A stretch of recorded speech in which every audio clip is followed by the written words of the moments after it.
funny guy. He's run the open mic competition here a bunch of times. He performs comedy all over Southwest Florida. Put your hands together and welcome to the stage my good friend, John Shirley, everybody.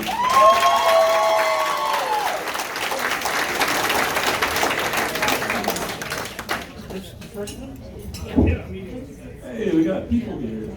We're all vaccinated, or we just playing this fast and loose? What's the story? Like, anything can happen here, you know? Wild. I actually recently got my vaccine. I was at one of those mobile clinics, and it was really interesting experience, you know? Got in there, the guy was really cool. While I was putting on the belt, he was heating the vaccine up in the spoon. So he gave me a shot of that. It wasn't so bad. I really don't know if people are freaking out. I was able to listen to Jimi Hendrix for a few hours. I'm really looking forward to the second dose, to be honest. A lot of controversy with the vaccines right now. A lot of controversy all over the place, it seems like. One that I didn't get is transsexuals in playing female sports. You know, the whole story about that. You know, the guy, boys transitioning to women, or then playing in female sports and just wrecking shit everywhere. And everybody's like really in a big frenzy about that. And, like, I don't know. I mean, you know, what's the worst that's gonna happen? Women's sports gets interesting now. You know, like I'm watching that.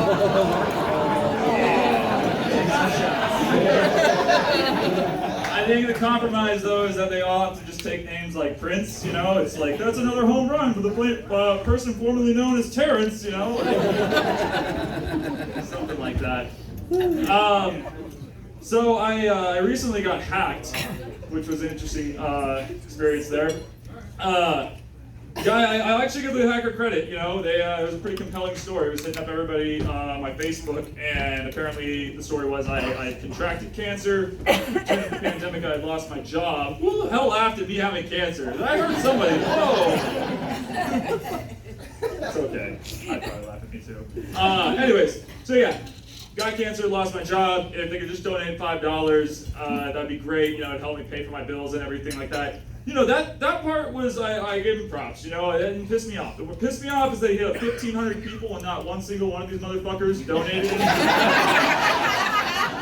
You know, like my own dad even wrote back, he was like, hope you feel better, and you know. So it's either I'm a piece of shit, or, you know, I gotta rethink my friends, you know, if you need friends, I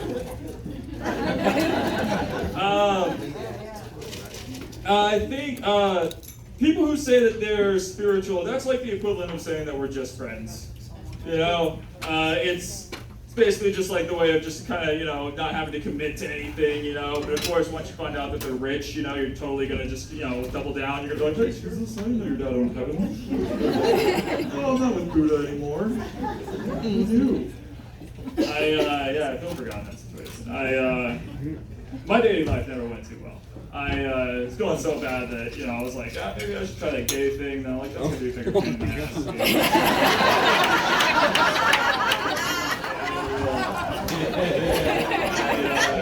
I'm too nice, man. I'd definitely be the outlet, not the plug in that situation.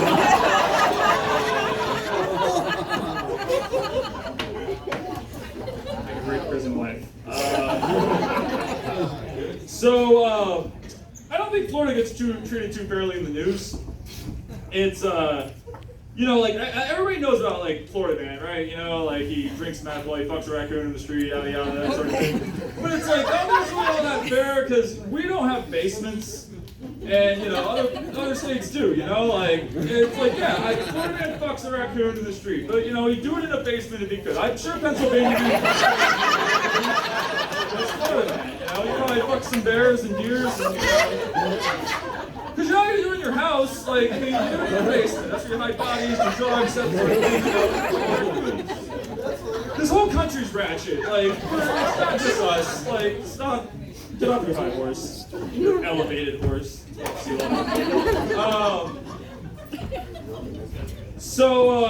Fun fact about me, I have narcolepsy. And I'm up here doing comedy. I know what I'm in for. It's a bit ironic though, because I'm a millennial, and that's a very woke generation of people.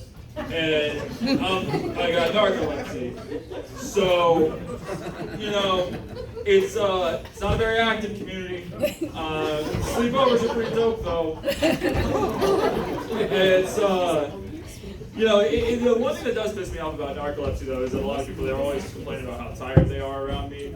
And like, that's not cool, you know, like I wouldn't go up to this guy and like say, complain about how long my erections are lasting right now. It's just, yeah, don't do that. That's a little weird. Overall, as a country though, I think we're becoming a lot more accepting of disabilities. You know, I certainly right now feel very proud to be a narcoleptic. We've got representation at the highest level, President Joe Biden, you know. I'm pretty proud of that, you know. Makes me feel like we have a shot. In Pennsylvania, actually, they recently elected the first ever autistic woman to the House of Representatives there for the state, which I think is like awesome. You know, I think that she does a great job. We should give her a round of applause, but just not too loudly. You know.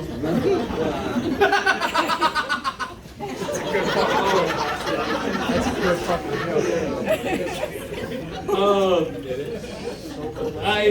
there's a lot of crazy shit going on in the world nowadays. But one thing happened recently that really gave me a lot of hope that we're maybe not totally screwed. I created an OnlyFans. Yeah, hang on. It's literally OnlyFans, and it's just fans, ceiling fans, rotating fans, car fans, foot fans, the whole 9 yards. And that was last week. I already have 150 followers that are paying me $5 a month to see just fans. And that gives me so much hope for this world, you know, because like there's people who do a lot of really dark shit, you know, they rape, do murder, that whole thing. But then there's people who subscribe to an OnlyFans account for $5 a month just to watch fans. And I don't know, that just makes me hopeful for this world, you know. That just really fills me up with the fact that maybe, it's not a lost cause. I've been trying to get better at this comedy thing, but it's tough because you have to listen to yourself. You have to hear a recording of your own voice. And if you ever heard a recording of your own voice, you realize you don't sound like you think you do. You know, you sound pretty good. I think I sound like a white Morgan Freeman, maybe like a hip youth pastor or something like that. But then I hear it back, and it ends up sounding like that guy from the Goonies, Sloth. It's like, hey, well, that's tough. But I'm doing this because I like this. Really happy to be here. I'm glad you all came out. It's hopefully going to be a really good night. But that's my time, and I'll be back to round two.